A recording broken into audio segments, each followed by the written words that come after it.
Buenas noches, chicos. Bienvenido a la clase del día de hoy. Vamos a retomar el avance de nuestra última materia, podríamos decir. Vayamos esperando que se conecten un poco nuestros compañeros.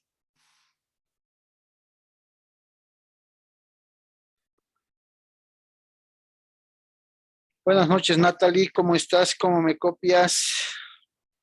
Buenas noches, doctor. Bien, está claro, doctor. Ok. Bien, les daremos unos minutos a los compañeros para que se puedan conectar.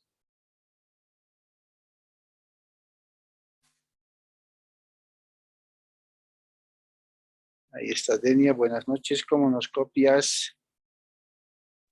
Buenas noches, doctores. Sí, se escucha bien, doctor. Ok. Ok. Está bien entonces.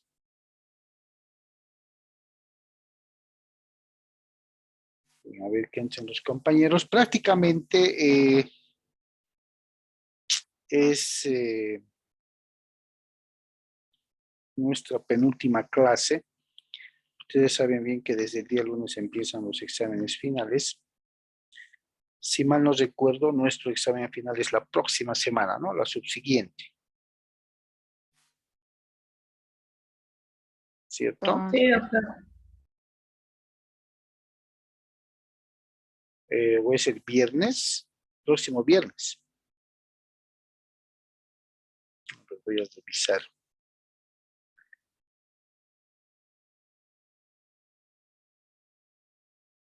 Sí, es el próximo viernes, chicos.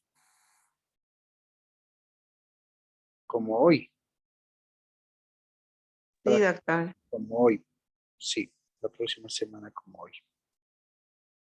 Bien, el día de mañana vamos a ir delineando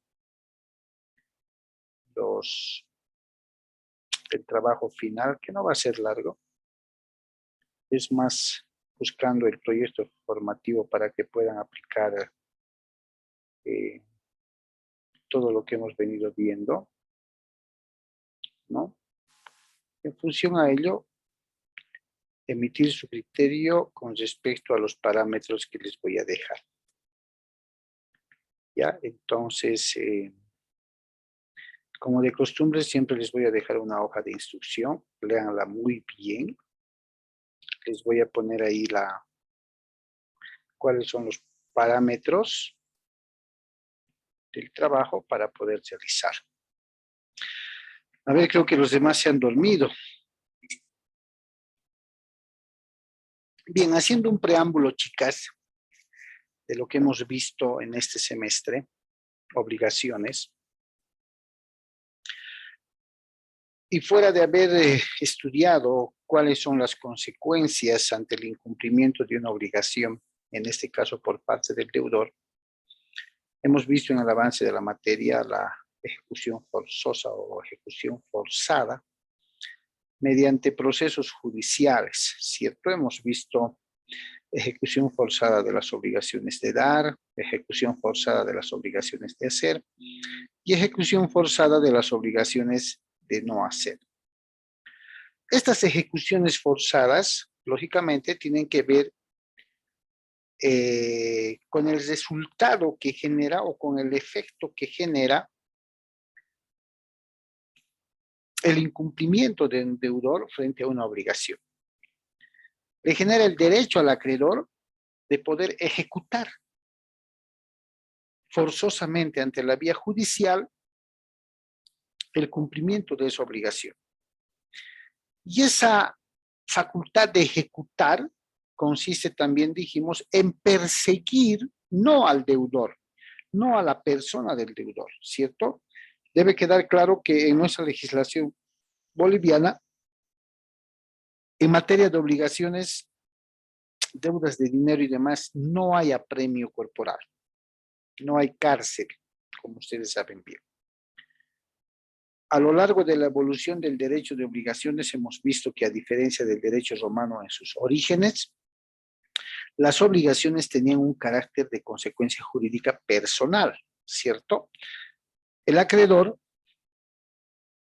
buscaba a la persona como tal y la ponía a trabajar al deudor hasta que cubre el valor de lo que debía. Posteriormente va evolucionando el derecho, dijimos, y el fin de la persecución ahora ante el incumplimiento de una obligación es patrimonial. Se busca perseguir el patrimonio del deudor, ¿cierto? Y hemos visto en esas ejecuciones forzadas, quizás de manera superficial, porque no es esencia y fondo de la materia todavía, los famosos procesos ejecutivos, hemos hablado de los procesos coactivos.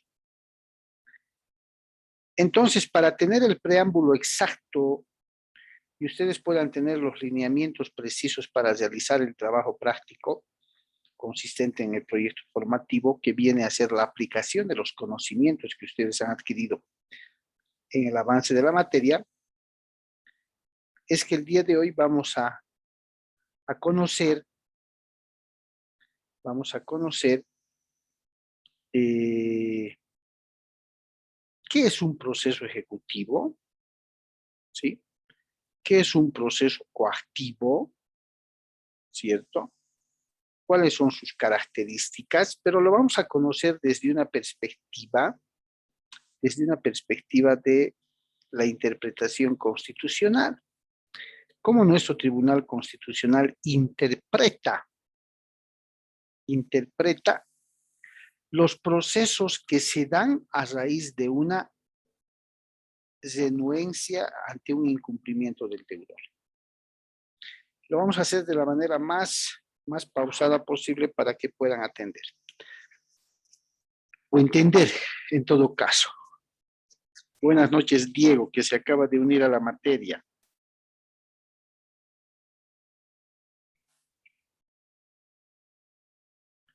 Aquí está Kendall. Bien, entonces, por favor, antes de empezar, si no entienden algún término técnico, esto es jurisprudencia, vamos a trabajar con jurisprudencia, es una sentencia constitucional. Si no entienden algún término muy técnico o qué es lo que quiere decir, simplemente levantan la manito y preguntan por favor para poder explicar y aclarar, ¿ok? Bien. Es una sentencia constitucional que se genera a raíz, para no estar leyendo toda, nos vamos a ir directamente a los fundamentos jurídicos, que se genera a raíz de que una persona, en este caso la que considera que sus derechos se han vulnerado, ¿no?, recurre en una acción de amparo constitucional ante el Tribunal de Garantías para que sus derechos y garantías constitucionales sean restituidos. Veamos de qué se trata.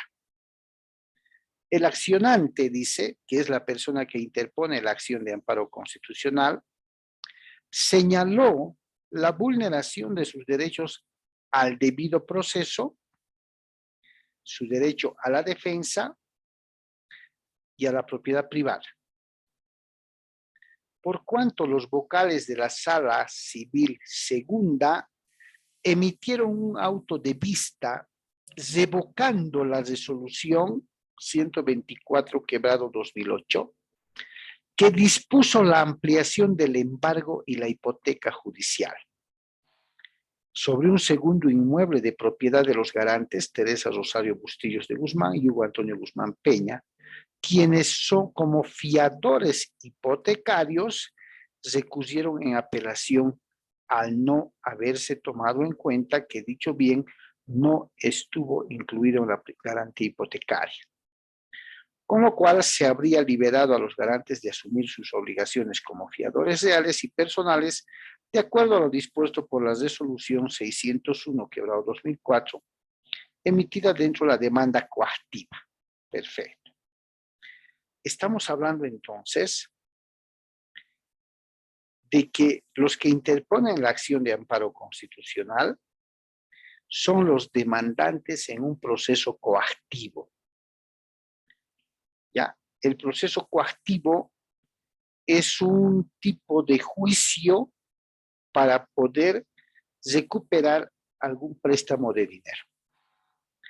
Y por lo que hemos leído en esas 6 líneas, se entiende que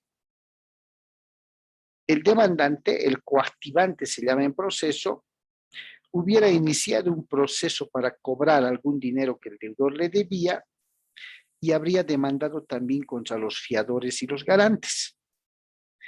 Y que seguramente cuando pidió el embargo de los bienes, ¿cierto? Por eso se ataca al patrimonio para posteriormente rematarlos, subastarlos. El costo o el valor de ese primer inmueble no alcanzaba al monto que se le debía y por eso pidió la ampliación a otros bienes que tuvieran los garantes. Seguramente en una primera sentencia el juez les dio la razón y esos fiadores y garantes apelaron y los vocales de la sala civil segunda revocan la decisión del juez seguramente y le dicen que no puede ampliar a otros inmuebles la garantía o el embargo.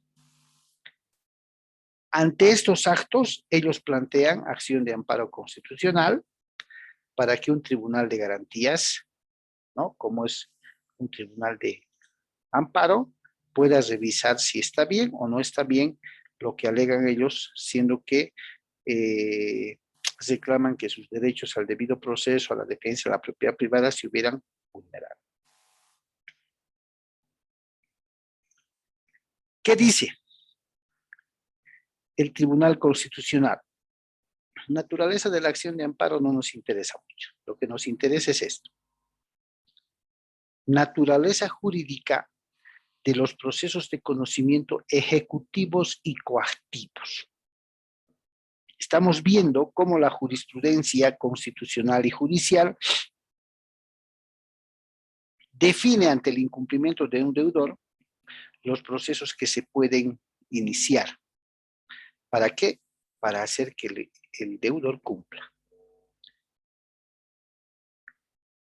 El fundamento con el que el Tribunal Constitucional empieza a explicar la naturaleza jurídica de los procesos de conocimiento, de los procesos ejecutivos y de los coactivos civiles, conforme ustedes pueden ver, está basada en sus propias sentencias constitucionales. ¿Por qué? Porque es jurisprudencia. ¿Qué es lo que dispone? Dice, la sentencia constitucional, SC quiere decir sentencia constitucional, 468/2010, en análisis de la aplicación del procedimiento previsto por la Ley de Abreviación Procesal Civil y de Asistencia Familiar, estableció lo siguiente. Aquellos acreedores, fíjense bien, aquellos acreedores cuyo título se encuentra respaldado con una garantía real, sea hipotecario o prendario, dispone de 3 vías legales para lograr la cancelación de la obligación contenida en el referido documento. ¿Se dan cuenta? Estás reconociendo 3 vías. Una, la vía de conocimiento, que puede ser ordinaria, sumaria, sumadísima, según la cuantía. La vía ejecutiva y la vía coactiva civil. Nosotros en el avance de la materia hemos visto 2 procesos. De pasadita, como podríamos decir. Proceso ejecutivo y el proceso coactivo en materia civil. ¿Cierto? Bien. ¿Qué es el proceso coactivo y qué es el proceso ejecutivo? La Ley de Abreviación Procesal Civil y de Asistencia Familiar incorporó al Código de Procedimiento Civil una nueva vía jurisdiccional para el cobro ante el incumplimiento de las obligaciones patrimoniales. Esa vía es el proceso coactivo civil, dice, ¿no? Este nuevo procedimiento está consignado en el libro tercero del Código de Procedimiento Civil, que ya no está vigente porque esta es una sentencia de 2013. Hace un par de años ha salido el nuevo Código Procesal Civil, pero que en una gran mayoría es lo mismo, solo como aclaración. Para los casos de obligaciones de pago de suma líquida y exigible, sustentada en crédito hipotecario, inscrito o emprendario de bienes muebles sujetos a registro, igualmente inscrito.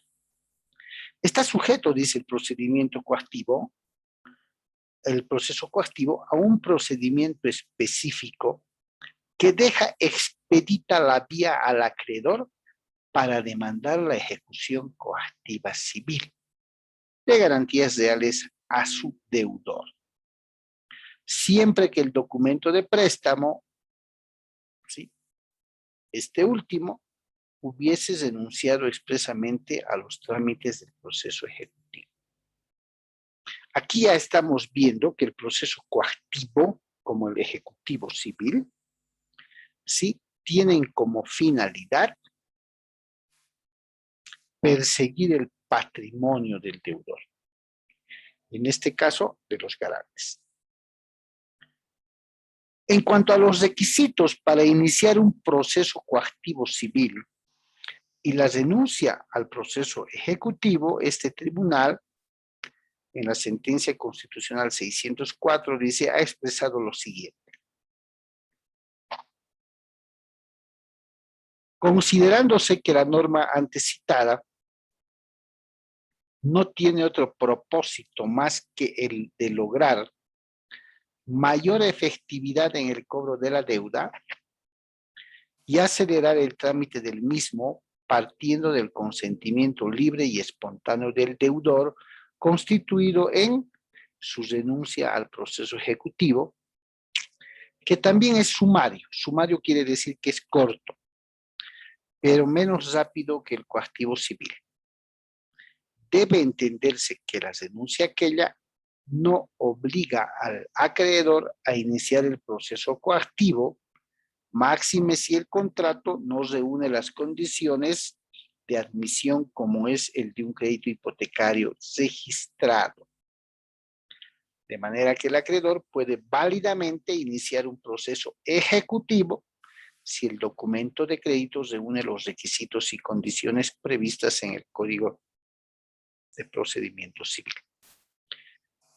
¿Qué quiere decir lo que la sentencia constitucional modula? Lo que habíamos hablado en clase. Artículo 291 del Código Civil. Es el eje, les había dicho, para que manejemos obligaciones. Este artículo señala y dispone que el deudor tiene el deber principal de cumplir con la obligación. Así siendo claro. Y el acreedor no tiene un deber, tiene el derecho de exigir que se cumpla la obligación. ¿Cierto? Bien. De ahí que tanto el proceso coactivo como el ejecutivo buscan perseguir el patrimonio del deudor y de los garantes ante el incumplimiento. Y dice que estos procesos ejecutivo y coactivo no tienen otro propósito más que lograr efectividad en el cobro o el pago de la deuda. Ahora, entre estos procesos ejecutivo y coactivo, es evidente. Uno es ciertamente más rápido que el otro, relativamente, por la carga procesal que existe. ¿Ya? Pero ¿qué nos está diciendo? Que el acreedor incumplido en la obligación, no se le ha cumplido con el pago o la cancelación, es libre de tomar el camino del proceso ejecutivo o el camino del proceso coactivo. Porque para su información, chicos, cuando se hace un documento de préstamo con garantía, lógicamente, se puede establecer en el documento de que el deudor, de manera voluntaria, acepta que en caso de incumplimiento le inicien los procesos de ejecución para poder perseguir su patrimonio, rematar los bienes y cobrarse la obligación que se debe. Sin embargo, el acreedor es quien toma la decisión por cuál de las vías lo va a procesar. Si va a iniciar un proceso ejecutivo o si va a iniciar un proceso coactivo. Ambos tienen la finalidad de lograr la cancelación de la obligación por parte del deudor. ¿Sí? Para eso sirven estos procesos ejecutivos coactivos. Para ejecutar el incumplimiento de una obligación. En este caso, pecuniaria, ¿cierto? Tiene que ver con dinero. Ahora, cuando nuestro Código Civil establece, y nuestro Código Procesal Civil además, establece que estos procesos tienen como finalidad exclusiva lograr la mayor efectividad en el cobro de la deuda y además agilizar el trámite, el juicio para esta finalidad, ¿cierto? Busca que estos procesos sean lo más cortos posibles. Buscan cumplir con el principio de celeridad procesal, se llama. Mientras más rápido sea ventilado un proceso, mejor. ¿Sí? Por eso al proceso coactivo, también al ejecutivo, algunos les conocen como que esos procesos son de carácter sumario. ¿Sí? De carácter sumario. ¿Qué quiere decir? De carácter rápido. Eso quiere decir. ¿Qué buscan? Cobrar, ¿cierto? Pero para ejecutar, chicos, las obligaciones no cumplidas, y esto que se les quede grabada en sus cabecitas, grabado en sus cabecitas, para que yo pueda acudir a esta clase de juicios, sean ejecutivos, sean coactivos, debo tener celebrado un buen contrato, un buen documento. Porque si no tengo el documento donde acredito que le he prestado durante tantos años o le he alquilado, lo que sea, y no me ha pagado, si no tengo el documento ya ha sido de palabra, en una libretita, no puedo iniciar uno de estos procesos. Estos procesos, tanto el ejecutivo como el coactivo civil, funcionan con la existencia de un documento, de un contrato.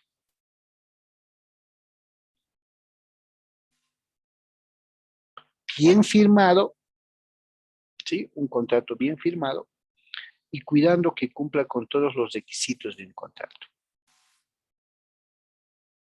Si tengo ese documento, es únicamente que le pida al juez en una demanda que me haga pagar y en su caso que remate los bienes, que remate bienes del patrimonio del deudor.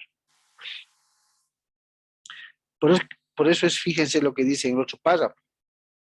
En conclusión, dice, las normas antes citadas no tienen otro propósito más que el de lograr mayor efectividad en el cobro de la deuda y acelerar el trámite del mismo partiendo del consentimiento libre y espontáneo del deudor constituido en su renuncia al proceso ejecutivo, que también es sumario, pero menos rápido que el coactivo civil.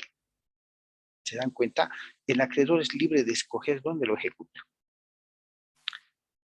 Debe entenderse que la renuncia aquella, es decir, renunciar a un proceso ejecutivo, no obliga al acreedor a iniciar un proceso coactivo.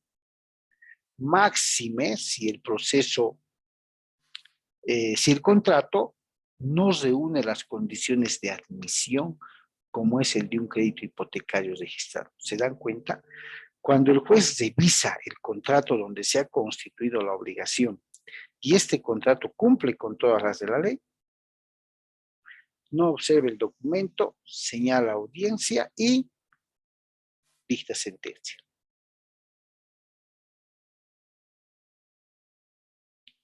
¿Cierto? Eso es lo que hace.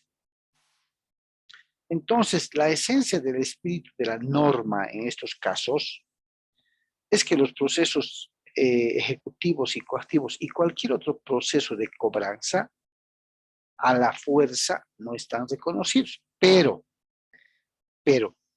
va a depender para someterlo a una autoridad judicial que el contrato esté bien celebrado. ¿Ok? ¿Cómo se plantea? Cuando la ejecución coactiva se presenta con la respectiva demanda, ¿no? Con lo que ustedes como abogados van a hacer un día, el acreedor acompaña a esa demanda, a ese escrito que ustedes van a hacer, acompaña el título del préstamo, el documento original del préstamo. ¿Sí?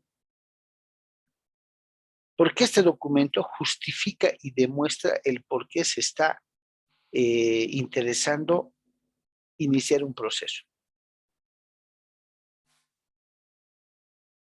Entonces, cuando la demanda más el documento es presentado de manera pertinente ante el juzgado, ¿sí? El juez va a dar inicio a un proceso de ejecución. El procedimiento que vaya a tomar ese tipo de demandas, ¿cierto? Va a ser el que esté establecido en el Código Procesal Civil. El recojo de la demanda, ¿cierto? La presentación al juzgado, la citación al deudor y el plazo en el cual él debe cumplir con la obligación para ser liberado de esta responsabilidad. ¿Cierto?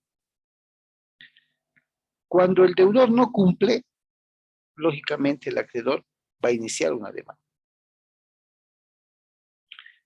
El juez examina el documento, el título de préstamo,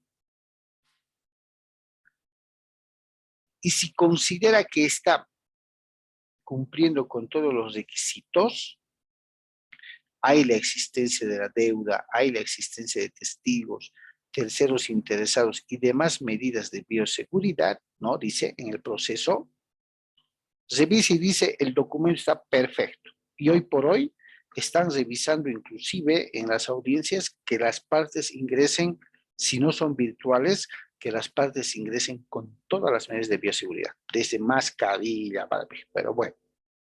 Entonces, ¿qué hace el juez? Dice, evidentemente hay una deuda, no se ha pagado, hay una garantía, y en el proceso coactivo dicta sentencia directamente. Para cuando el deudor se ha enterado de la demanda, chicos, en el proceso coactivo, por ejemplo, para cuando el deudor se vaya a enterar de la demanda, ya van a estar congeladas sus cuentas, su casa hipotecada, sus autos grabados. Por eso dice el tribunal que analiza el caso presente, dice que el deudor es quien compromete todo su patrimonio cuando incumple con la obligación. Por eso es que hoy por hoy, por decirles, nadie fácilmente va a aceptar la invitación de ser garante. ¿Sí o no? Nadie les va a decir, ya, ¿cómo que sí? Claro que sí, soy tu garante. Difícil. ¿Por qué? Porque hay un proceso de ejecución que se llama ejecutivo y coactivo, y nos está diciendo la jurisprudencia que el coactivo es más rápido que el ejecutivo. ¿Por qué? Porque inmediatamente que vence el plazo para presentar pruebas, dicta sentencia.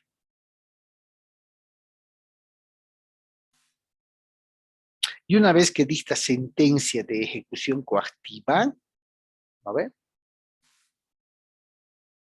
lo que solicita es, si la parte contraria no se mueve para arreglar, lo que solicita es la subasta pública, el remate del bien. Ese es el flujo de este procedimiento, llamado coactivo o ejecutivo, que se da, reitero, ante el incumplimiento del deudor. ¿Ya? Ahora, ¿qué hace el deudor frente a una demanda de esta clase?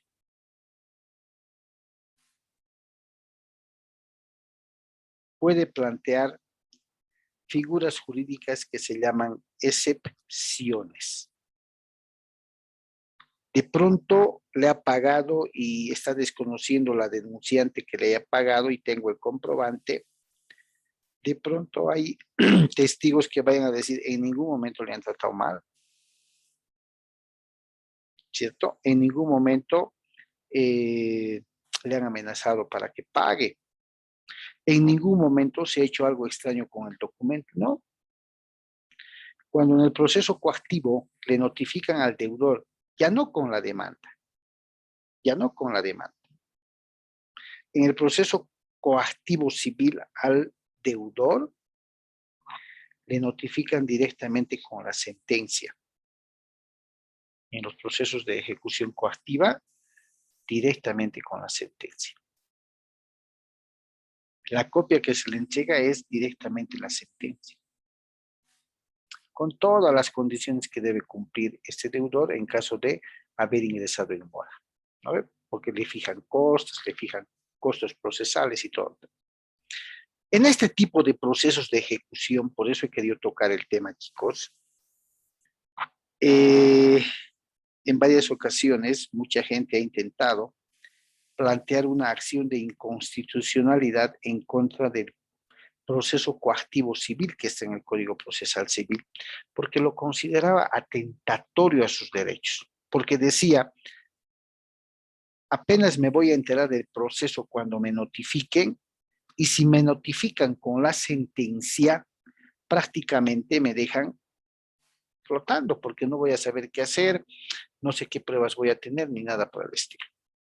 Varios han intentado que el Tribunal Constitucional declare inconstitucional, ¿sí?, por decirles en procesos de ejecución, la famosa cláusula penal. Y con la cláusula penal, varios han intentado declarar inconstitucional el proceso coactivo civil. ¿Por qué?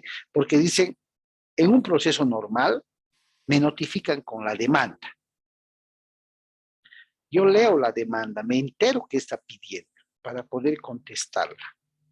En un proceso coactivo civil, no te notifican con la demanda. Directamente te notifican con la sentencia. Y ahí aparecen estas excepciones que ustedes ven en pantalla.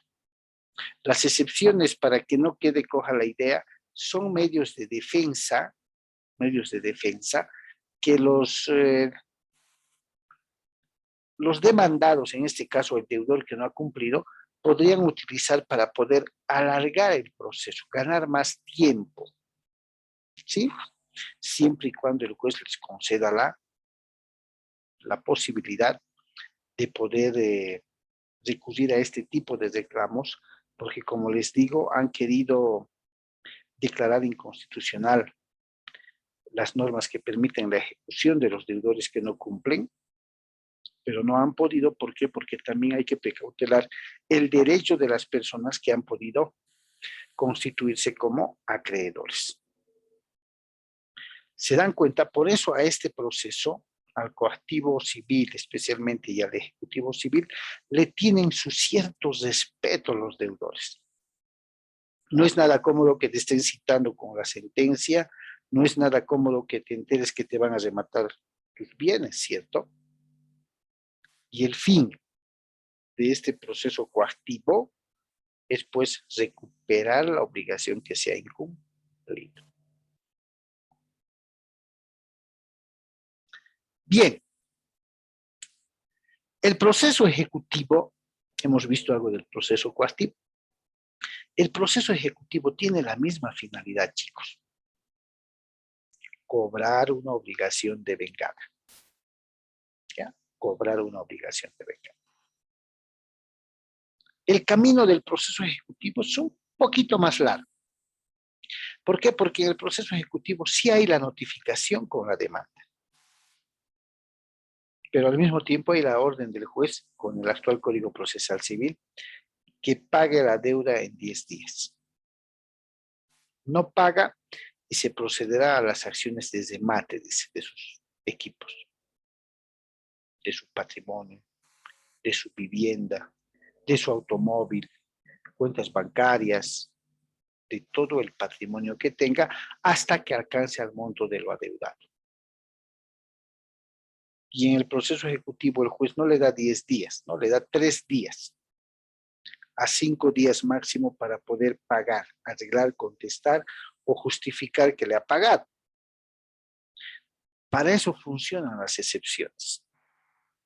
Es algo así como que, a ver, es cierto que le debo, ¿no? Desde el punto de vista del deudor, pero quiero un stop, alto ahí. ¿Cierto? La excepción tiene más o menos esa virtud. O dilatarlo el proceso, y si está mal aplicado, acorte el proceso. ¿Cuál es el fin? Recuperar la obligación de vengada.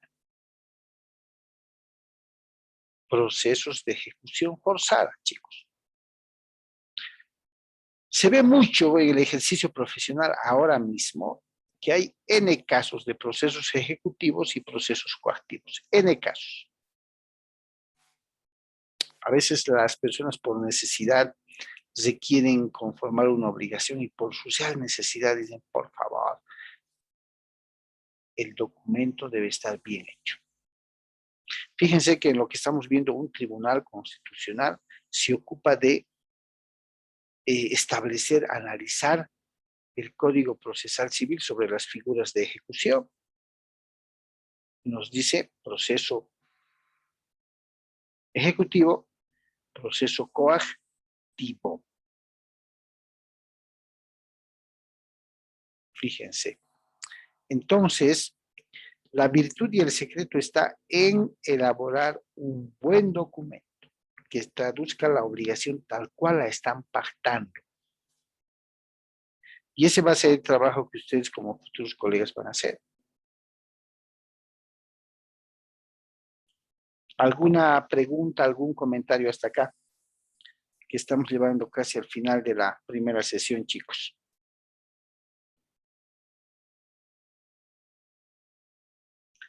¿Alguna pregunta? Kendall, Denia, Natalie. Ninguna, doctor. Bien. Entonces, vamos a hacer lo siguiente. Estamos llegando al final de la primera sesión. En un par de segundos paso la segunda, el segundo enlace. ¿Quién me habló? Creo que alguien me habló. Sí, Denia, doctor. Denia, adelante. Doctor, respecto al proceso civil Sí. coactivo, este proceso más o menos como cuánto tiempo, digamos, tiene para que tenga una... ¿Cuánto demora en Sí, el juzgado, digamos, hasta ejecutar? Sí, doctor. Ya, a ver. Primero, mucho va a depender del juzgado al que les toque el proceso. Si les toca a un juzgado que más o menos está, no voy a decir al día, pero está nomás sin mucha demora en sus procesos, estimo que por los plazos que se manejan, pero en la realidad es otra, en unos 6 meses estoy ejecutando, rematando, si no es antes. Pero si me toca un juzgado que está retrasado, con mucha mora a procesar, dóblenle el plazo. ¿No? Doble, un año y mucho, depende al tipo de juzgado que nos toque en el proceso. Si todo iría conforme los plazos del Código Procesal Civil, una maravilla. Una maravilla. Fíjense que el proceso coactivo civil, como dice Demian, no tiene la notificación con la demanda, no te avisan, esta demanda tiene tantos días para contestar, no. Directamente te notifican con la sentencia. Directamente con la sentencia. A ver, chicos, estamos llegando al final. 2 segundos, denme que les vuelvo a pasar el link, ¿ok?